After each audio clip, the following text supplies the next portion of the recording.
Assalamualaikum warahmatullahi wabarakatuh.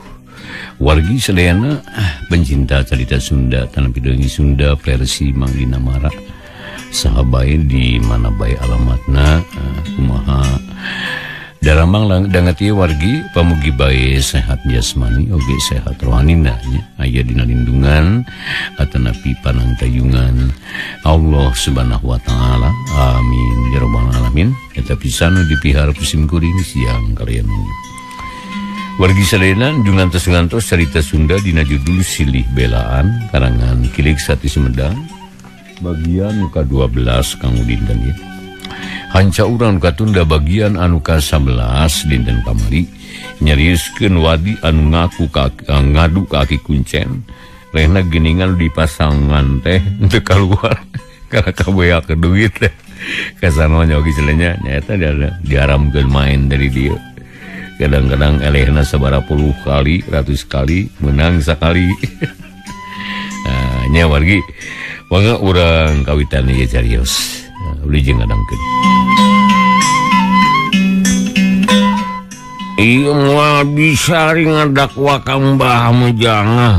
Lantaran Mbah mah saya di alam goib eta teh. Moal bisa sembarangan di tepungan anak.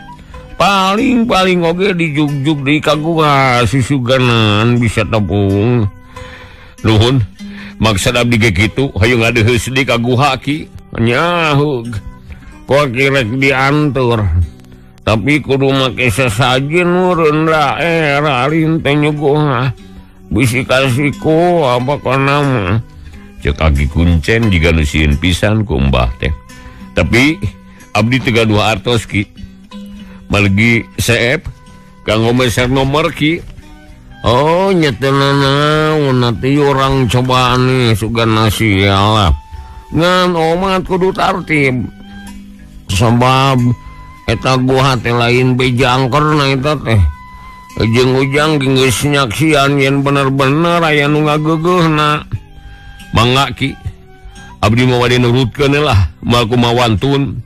Nah bener gitu yuk orang ini mangga ki wadi cengkat manehna geus teu sabar hayang geura anjog di kaguha si gana-gana hayang nyaho tanggung jawabna si Mbah anu ngageugeuh di dinya sang disarapti beral duanana miang ngajugjug kaguha si gana-gana maksudna marek ngadeheus deui cenah ka Mbah nu ngageugeuh di dinya. Sejerunding lempang wadi gawena ngalamun inget kana duit nu geus leungit palid ku alatan ngadu teh.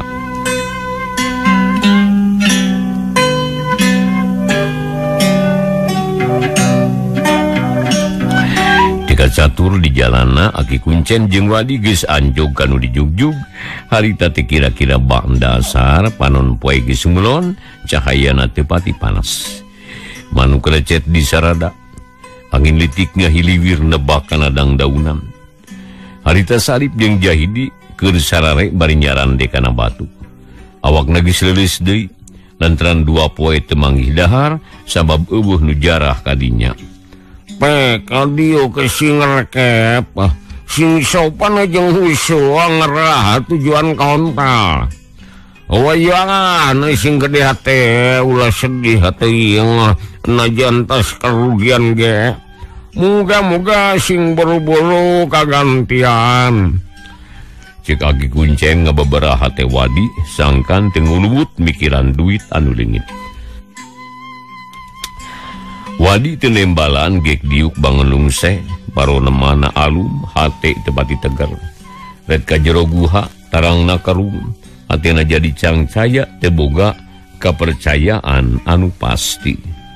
Aneh kemana di parupuyan teh jang apaan tiheula teh kuaki henteu dibawa eta parupuyan tapi ayeuna geus eueuh geus pegu hari sasajen mah ada pasti loba nu beuki atuh ceuk agi kuncen bari rarat-reret neangan parupuyan nu teh geus eueuh sebab dia alungkeun ku Sarip ka lebak. Duka abdi mah terang eta mah nyangakeun ka Aki margi Aki nu langkung uninga nya bener Nah, itu kudu mikiran anu kitu. Pekergepkeun. Ayeuna aki arek mekolawang. Sangkan buru-buru parat kana tujuan. Cek Aki Kuncen bari ngarekepkeun silana, reupeum musaurkeun pikiranana. Ari Wadi teu ngomong di manehna ngajemprak sila bari ngeluk tungkul bangun ajrih. Najan hatena teu pati tetege tetep we aya kene kapercayaan ka Aki Kuncen. Tikung selila barabat Aki teh mapatkeun jang jawokanana. Sakumaha biasana we ngan aya bedana ayeuna mah henteu meuleuh menyan sabab parupuyanana eueuh teh.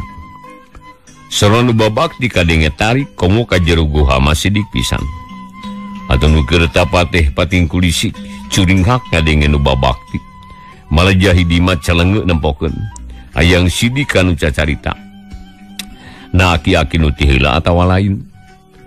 Nya sanggeus sidik mah paromana marah mai sabgeus boga taksiran yen si aki teh mawadi sasajen. Terus kiceupan ka Sarip. Anu harita kekereuceuman keneh bari gigisik. Aya naon jang aya naon ieu teh. Sarip ngaharewos. Rejeki. Tembal Jahidi bari nunjuk ka Aki Kuncen anu keur norolang cacarita. Sarip seuri bari ungeuk awakna nu geus leuleus teh ngadadak jag-jag jeung cenghar sabab boga harepan yen bakal dahar.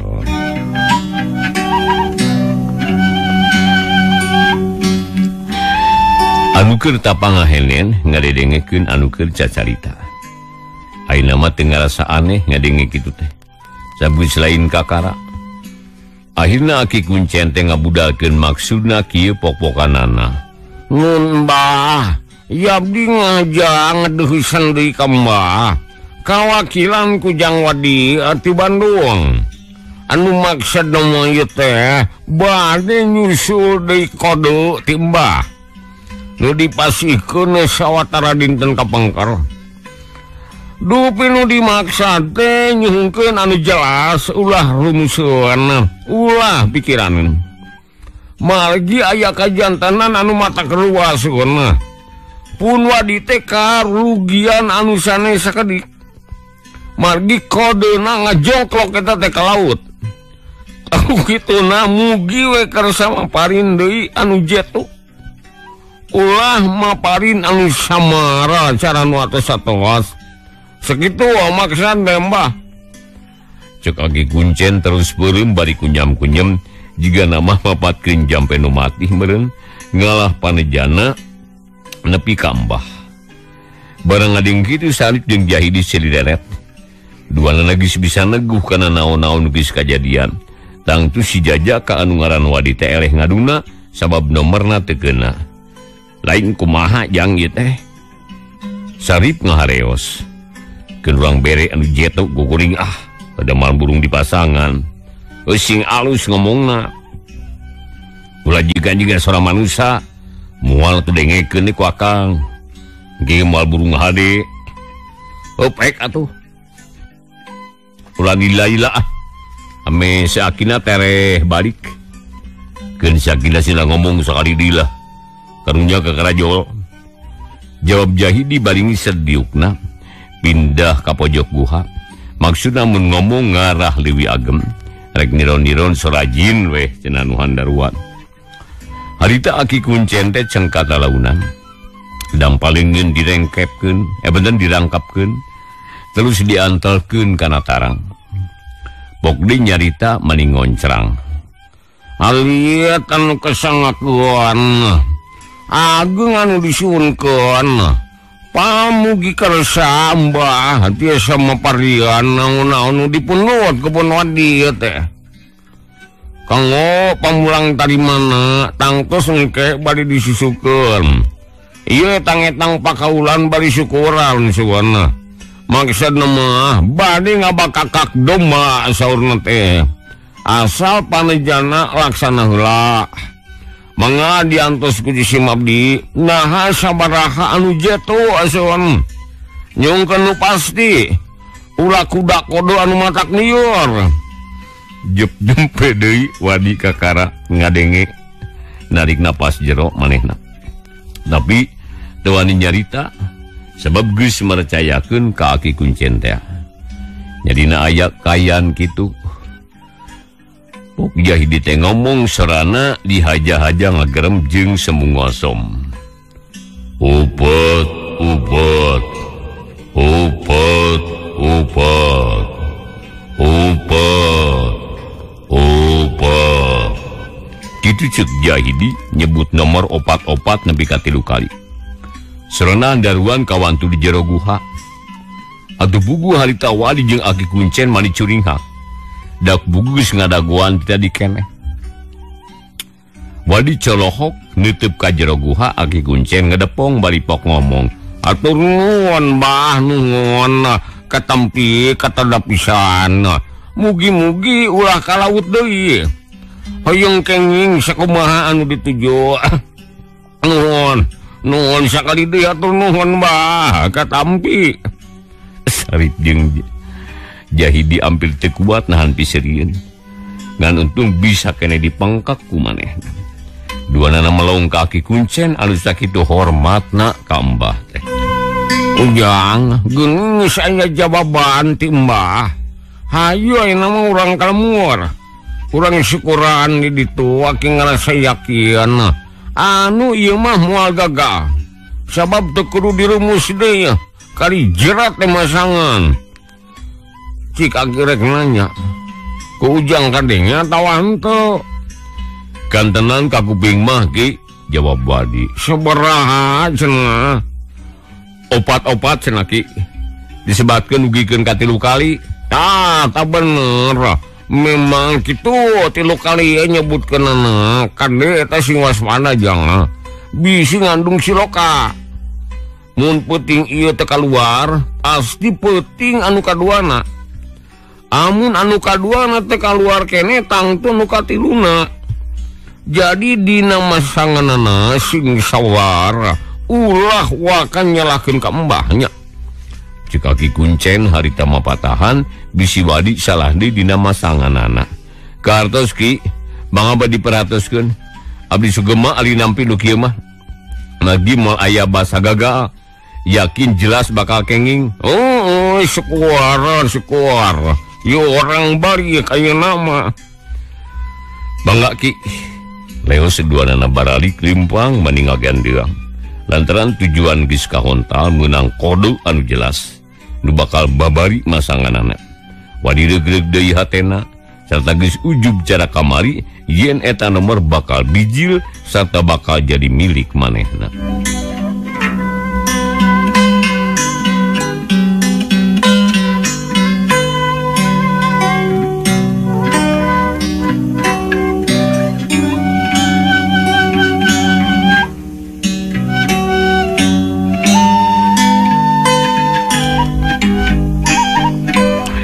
Catur deui lampahna Wadi keun bae cenah balik we ka kota. Kakocapkeun Sarip jeung Jahidi harita teh mani teh sidikna paheula-heula bijil ti guha. Rek merusa sajen teh. Tapi barangna pika urut kamari parongpong tayana naon. Teu kuntung-kuntung acan. Atuh buku nu lapar teh beuki lapar, hang dieulein lumayan. Dumadakan awak tadina geus jag-jag teh ngadadak ngalakatai deui. Lungse taya tangan pangawasa ngalungsar dina batu. "Cilaka Jang, sakali ieu masih Aki teh teu mawasa sajen." Ceuk Sarip maninggal geus handeueul teu manggih dahar. "Nya goreng melik aya nu bakang ya doh. Kunaon Aki teh make teu mawasa sajen nya. Mun kanyahoan ti tadi mah moal dibejaan tah. Rek diantep we aja nepi ka peuting ge. Agi-agi nurus tunjung dasar." Jahidi gagelendeng awakna nu lungse nyarande kana akar. "Keun lah, mun ka dieu deui ulah dibejaan antep we lah." "Nya lah antep we lah. Kajabala mun ka ciri mawasa sajen, eta mah urang bejaan. Tapi mun aya deui mah urang menta we nyagangnya. Menta surutu kurup naog hayam, menta sanggup beureum jeung samal tarasi." "Ah, embung akang mah hayang bakakak hayam jeung tumpeng naog ah.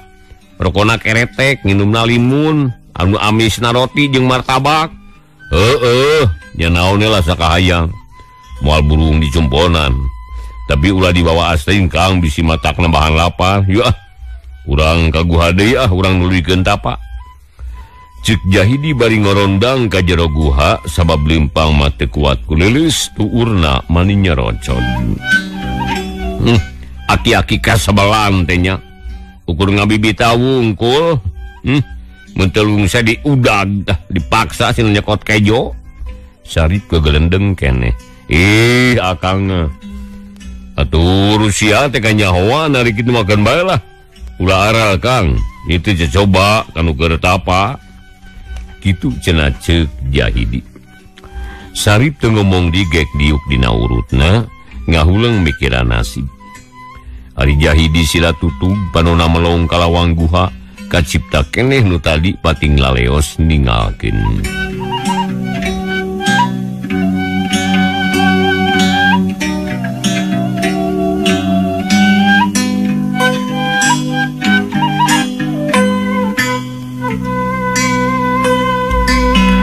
Gayaan beki burit panon poe beki handap nu akhirna antal kana embun-embunan gunung.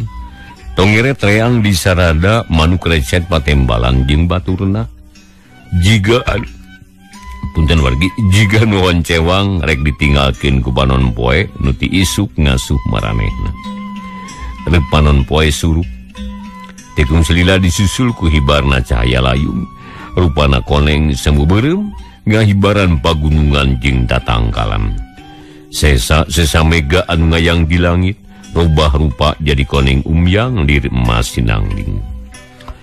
Dina kayan kitu lalai badot anu nyayang dina langit guha pakhibut bari jil bari recet di sarada matakeun. Gerapak anu nyambar ka Sarip hampir keuna kana beungeut. Arang jadah kampret eta. Sarip kukulutus bari gigisi kapirempenan ku kekembul anu napal dina sayang lalai. Ari Jahidi harita teu ngomong, malina tetep anteng ngalamun nyawang alam anu bakal kasorang engke.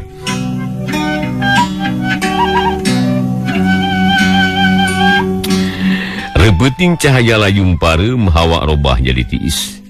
Jangkrik reang patembalan jeung bebence, siri tempas jeung ciang-ciang.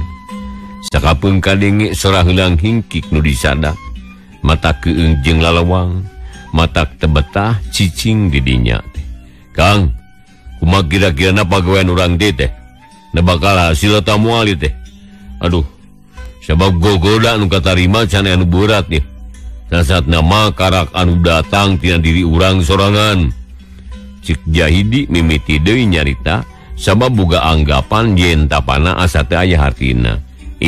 Jang, gogoda jeung dadoja mah mangrupa naon wae teu bisa ditangtukeun rupana. Jadi nu penting nama sing cengeng pikiran ngarah tujuan ka hontal. Ulah mangmang jeung cangcaya bisi matak rugi sorangan. Jadi akang yakin atunya yen tapate bakal hasil.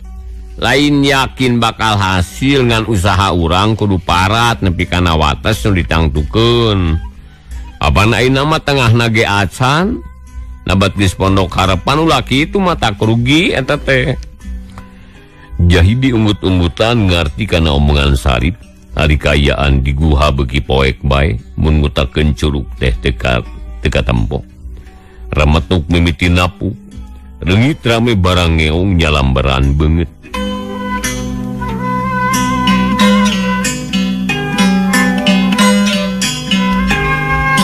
Nyalila-lila Sarip jeung Jahidi bosen ngomong, kalari pareureuh deui ngabebenjokeun beuteung nu meurelit menta eusi. Tapi sameme sare duanana kageingkeun ke sora nu limpang. Begelila beuki atra sarta beuki deukeut ka lawang guha. Jang, saha nu lempangnya, saha tah? Sarip ngaharewos, dedengeane meureun bila kowe nu lempang make kadenge, apan di luar teh tarengtong babatuan. Katincak teh tara suaraan. Akang ge ngarti eta mah tapi tah dengekeun. Sarip ngacungkeun curug bari dengdek, Jahidi mani teh sirikna rancung-rancung bae cerina. Ngadengekeun sora anu lempang. Tetela sora anu lempang teh beuki deukeut sarta sorana beuki atra. Kajero jang pasti aya nu datang ieu. Kade sing waspada ulah nyuara bisi ngaganggu. Ceuk Sarip paharewosan. Moal da sieun tah beuki deukeut. Jep Sarip jeung Jahidi teu ngomong jajantungna ratug hate sumeblak. Kesang tiis bari jil mani nyerolok. Berai atuh kaayaan di guha teh ngadadak caang kawas saang bulan.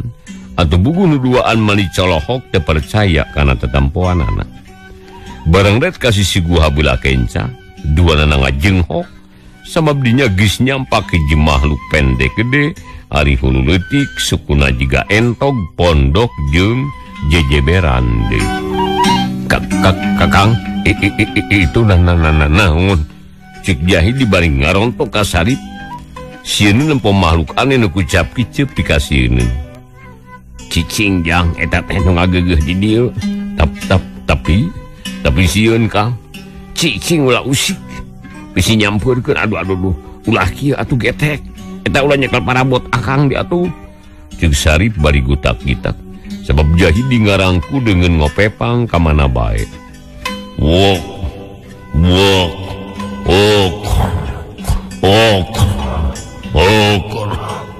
Cenah wok-wokan sarta ker deui. Eta makhluk teh di sana. Sorana tarik mata keung atau puguh matak meringkak buru-buru. Gegag makhluk bentelu teh ngadegetan kana duaan. Dengan aja pelangki kiplik jiga manuk. Sarip jeung Jahidi teu kuateun nempo serta duanana peureum bari selirangkul. Gep sira asa aya nu nyekal karasa tiis mani nyecep. Atuh puguh Sarip jeung Jahidi pating gerubug terus nyuuh harita kana batu nyumputkeun sirah. Duanana harita nonggeng bari ngadegdeg tapi tetep diganggu. Bujurna anu ngarojok atuh duanana ngarempot bari pating aranduh. Serta korjat duanana hudang red ka eta makhluk nu tadi.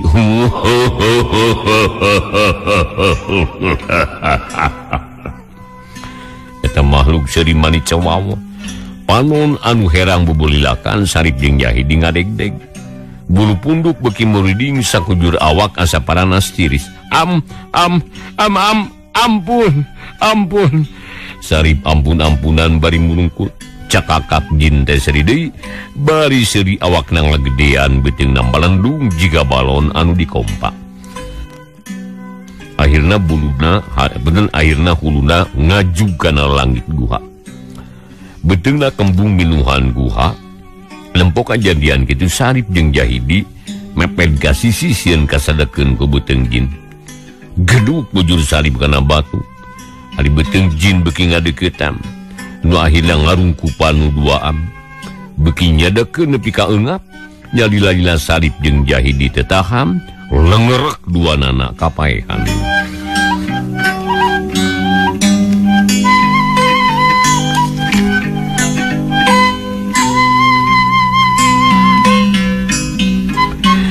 Kocapkeun isukna panon poe geus bijil ti beulah wetan dipapa gurecetna sora manuk. Cai ibun ngagarendang dina tungtung daun, mun kanu paku manuk teh murag ngagurilap jika mutiara ragrag. Nya kira-kira wanci hadet moyan Sarip jeung Jahidi lilir, duanana heran sabab maranehna anger liuk cara kamari. Jadi teu pindah-pindah, malah maeuweuh tapak-tapakna acan. Aneh, nu peuting teh naon nya? Apan ceuk rarasaan mah pindah kana bilik guha. Udah sieun kagencet ku beuteung jurig. Tapi nah ayeuna bet geus di dieu deui ieu teh. Ceuk Sarip bari ngusapan beuteungna. Ngimpi meureun peuting mah. Piraku aya ngimpi babarengan, mustahil Eueuh ti dituna. Nya. Moal nya yang ngimpi babarengan. Geus mimiti dia aku meureun Kang. Anu ngageugeuh di dieu geus hayang nguji ka urang. Na kuat atau hanteu ku gogoda. Mun kuat tangtu urang teh hasil. Jahidi seuri manehna ngarasa bunga ayeuna mah. Nya bener euy, nu matak ulah kapalang. Urang terus kene tapak teh. Sabab papatah si Aki pasti bener, merah dari mah aya di dieu. Nya bener-bener kitu lah ayeuna mah Kang. Jep duanana jarempe deui ayeuna mah hatena ngarasa tentrem sabab boga anggapan dia nu ngageugeuh di dinya geus mimiti nakon ka maranehna nu harita aya perhatian. Poe eta tayana naon atuh parat nepi ka burit deui. Duanana caricing ngalakonan tapa, tapi barang reup-sareupna bumi karasa eundur sarta guha kadenge pating karkak jiga larek bejad. Atuh ban ngajenghok nu duaan teh leuwas sok sieun guhana urug. Cilaka jang urug jiga nama ieu. Mangkaning batu wungkul. Kumaha lamun guha urug? Kudu lumpat atawa cicing wae di dieu. Cicing kang lah. Bisi gogoda eta teh. Nya keun urang dagoane kajadianana. Bareng cacap ngomongan Sarip, bururu batu sagede-gede dingkul teh marura ganti luhur, geleger aya sora pating jelegur, guha eundur bilik guha pating derekdek, batu nu didieukan asa teu cicing. Anu tadina rek cicing bae ari nempo kitu makeueung, sok sieun kakubur ku batu di jero guha. Sarip luncrat arek kaluar dituturkeun ku Jahidi. Tapi buru puluhan batu nutupan liang guha. Atung duaan tete bisa kebat. Sebab daya jalan. Rek duanana eureun bari silih cekelan. Mun beurang mah duanana bakal katara pias bakat kureuwas. Ngadeg-deg bari luak liuk neangan jalan ke lumpat. Cilaka jang. Liang guha geus kaurugan ieu. Urang maksakeun kang lah. Wisuganan aya keneh lowong yuk. Ulah cicing di dia bisi guha kaurugan batu. Jahidi metot leungeun Sarip ngajak indit. Atuh kapaksa Sarip ge ngagugu da pugu sieun teh. Duaan pating karayap uyup ayap neangan liang keur bijil. Tapi liang guha geus katutup ku batu. Anu harita tengah hunyud binuhan lawang. Pugu bae matak soak mangkaning kayan beki warit. Guhara rekotan asa rek runtuh, batu jeung batu diadu pating beletok, nu ditincak oge ngagetar. Beledug batu ninggang batu. Karasa eundur leuwih tarik, jantung Sarip jeung Jahidi leuwih rongkah. Ratugnan dengan sora batu anu sing beledug teh. Duanana samar pola reuwas pacampur jeung sieun. Silih cekelan silih puntangan embung pajauh. Mati-mati cilagage hayang babarengan kitu pamikiran maranehna. Kang, di tukang aya batu nu ragrag, pasti guha teh urug. Jangan doa jang, sangkan guha ulah urug. Mun urug teh cilaka tang urang duaan bakal dikubur di dieu. Moal kanyahoan ku kulawarga, beuh. Cilaka lamun kitu teh. Matak sedih deui jang. Sarip nalengis, manehna sedih ari mikirkeun kadinya mah.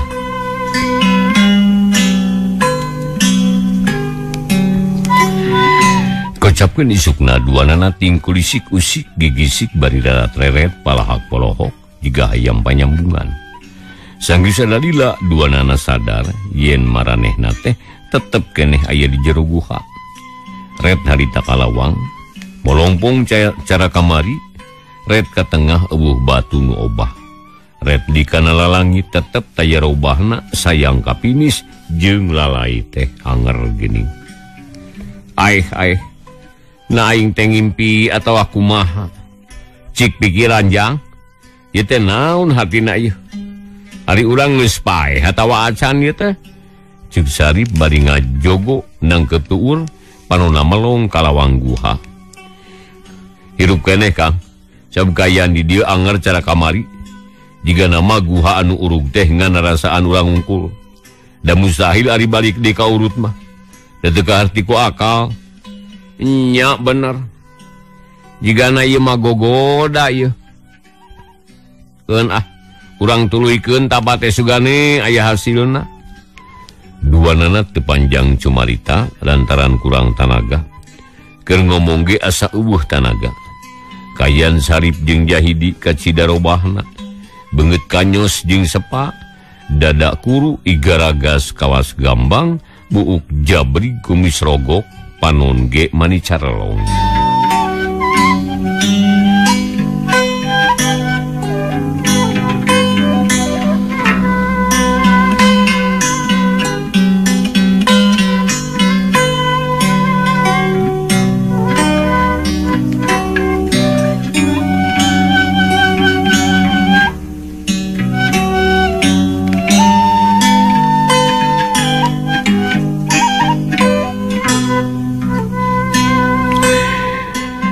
Poe eta naon kitu dipetingna, tapi poe isukna Sarip jeung Jahidi manggih cocoba nu leuwih berat.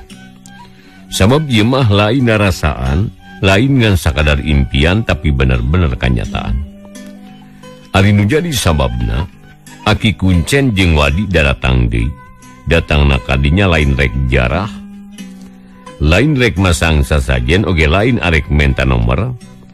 Tapi Wadi ngadakwa ka Aki Kuncen, sabab nomorna bohong deui bae cenah pasanganana ka laut deui. Wadi tigebrus kana hutang, sabab duit anu dipake ngadu teh neunang nginjem. Da tadina percaya teuing ka Mbah nu ngagegeh di guha si gana-gana. Tapi buktina kabeh ka laut taya anu hasil. Ki kuringa panasaran nih teh. Nah saha nu nyana anu sanyana anu marekodo ka kuring teh. Mbah atau manusia eta teh? Jurig atawa siluman? Ceuk Wadi bangun jengkel pisan, geus teu sabar hayang geura nyaho kana sababna. Sabar jang, urang pariksa laku aki. Sabab anu geus mah taraya anu gagal. Sok harasil wae. Apang pandengaran Aki jadi sor teh akibat tina kamatihan Mbah anu ngagegeh di gua. Tapi naon sababna ka kuring mah goreng patut. Na aya Mbah pilih kasih teuing. Ceuk Wadi tetep ngarasa keheul asa diheureyan ku Mbah. Geus yang geus ulang upat kanu ga ieu beta teh pamali. Bisi aya akibatna. Ayeuna mah hayu atuturkeun kieu urang mariksa eta si guha. Cik Aki Kuncen bari ngagediga di ketan lawang guha. Wadi ge teu ngomong deui manehna nuturkeun bari jamedud. Nya barang serog gahareupeun lawang guha, Aki Kuncen ngajantang sakedeung. Terus nitenan ka jero guha sesuganan aya nu matak curiga. Tapi daya nu kaciri, da bugu kahalangan kudang daunan. Jeung disalila jadi kuncen di eta tempat, can kungsi abus ka jerona sabab dianggapna culangung lamun wani abus teh.